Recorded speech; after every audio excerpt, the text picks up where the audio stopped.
প্রশাসন আদতে কাকে বলে? প্রশাসনের আসল কাজ কি?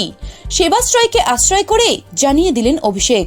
শুধু কথা দিয়ে প্রশাসন চালানো যায় না, তার জন্য কাজ করতে হয়, এমন কাজ যা মানুষের জীবন বদলে দিতে পারে। ডায়মন্ড হারবারের সেবাশ্রয় পরিষেবার কথা বলতে গিয়ে এমনটাই জানালেন তৃণমূলের সর্বভারতীয় সাধারণ সম্পাদক অভিষেক বন্দ্যোপাধ্যায়। সেবাশ্রয়ের সাফল্য নিয়ে সমাজ মাধ্যমে বৃহস্পতিবার একটি পোস্ট করেছেন অভিষেক। সেখানেই প্রশাসনের স্বরূপ ব্যাখ্যা করেছেন তিনি। সেই সঙ্গে এই স্বাস্থ্য পরিষেবার মাধ্যমে কত মানুষ কিভাবে উপকৃত হয়েছেন তার খতিয়ানও প্রকাশ করেছেন ডায়মন্ড হারবারের তৃণমূল সাংসদ। গত 2রা জানুয়ারি থেকে নিজের লোকসভা কেন্দ্রে বিশেষ স্বাস্থ্য পরিষেবা চালু করেছেন অভিষেক। বিধানসভা কেন্দ্র ধরে ধরে সাধারণ মানুষকে পরিষেবা দেওয়া হচ্ছে।